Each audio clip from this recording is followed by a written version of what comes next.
your fourth most favorite recipe of 2025. To celebrate the end of the year, Carrie and I have been sharing the top 10 most loved recipes from our website, eatingonadime.com.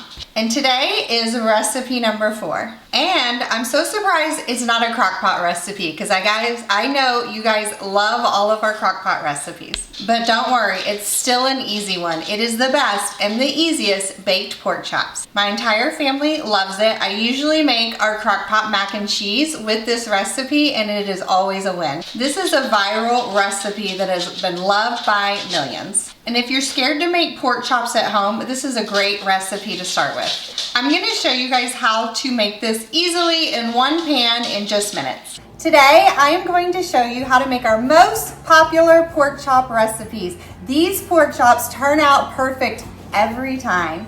Hi, I'm Christina with eatingonadime.com, and today we are going to make the easiest oven-baked pork chop. Now, the full recipe is linked in the description below, so you can always grab that if you want the written out step-by-step instructions. All right, let's get cooking, friends.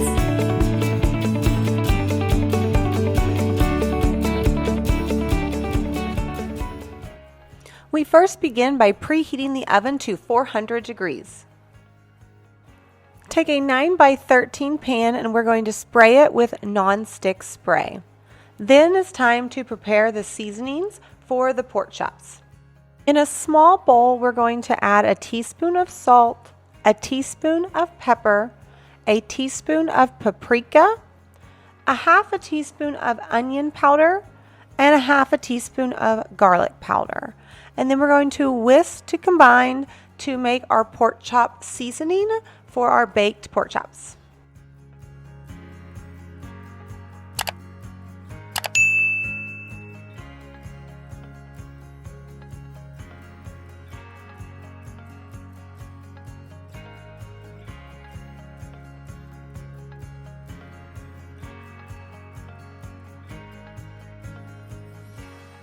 Line your 9x13 pan with your boneless pork chops. Today I'm using pork chops that are about 1 inch thick. Make sure you go to the full recipe at eatingonadime.com and we give you tips on how to make sure that the pork chops are done, but if you'd like to use thinner pork chops or thicker or even bone-in pork chops. Once we've lined the complete 9x13 pan, we're going to take about a tablespoon or 2 of extra virgin olive oil and drizzle it right on top. Then take your basting brush and spread that oil all over the pork chops. Take our seasoning that we just mixed together and sprinkle it all over the pork chops, trying to get it evenly across. Then we're going to use our basting brush to spread out the mixture to cover over all the pork chops. Now you can flip the pork chops and season both sides, but we find that you don't really need to, and so just to make it easier and to make your pan even easier to clean up, we just season the top side. But we use this basting brush to make sure the entire pork chop gets coated because that is what gives these pork chops amazing flavor. Once you're finished, it's time to go into that preheated oven.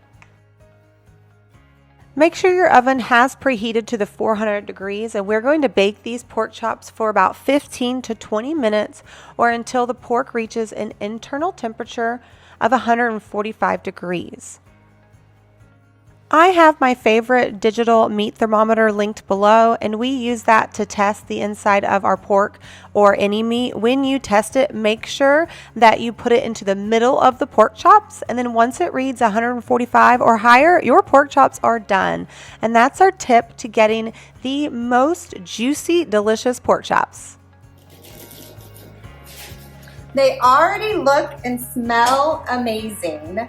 This is our favorite pork chop recipe because not only is it delicious, it's so easy. This is the perfect weeknight meal that the entire family will love.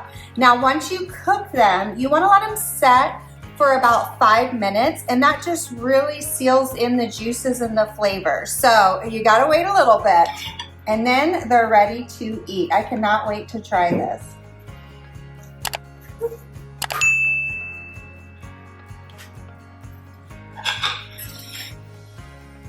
It looks amazing. Look how juicy and tender that is. Look at the juices coming out of that. This is why you definitely want to wait and rest for 5 minutes so that your pork chops do not dry out and they're perfect and juicy every single time. This is my favorite pork chop recipe of all time. My kids and husband love it too. Don't forget, the full recipe is linked in the description below, or you can search for baked pork chops on eatingonadime.com and it will pull right up. Do not forget to like and subscribe so you do not miss any more of our family-friendly, easy recipes. Thank you so much for joining me in my sister's kitchen. I will see you next time. Bye, friends. Let me know in the comments who else is going to make this next week. This one is number 4 for a good reason, and I cannot wait for you to try it out. And once you do, please rate and review and leave a comment for us because we love hearing from you guys. And don't forget to come back tomorrow for recipe number 3. And of course, make sure you like and subscribe. Like and subscribe. 2025 was great, which means that 2026 is going to be even better, and I don't want you to miss out. And until then, remember friends, the goal here is to eat at home by eating on a dime.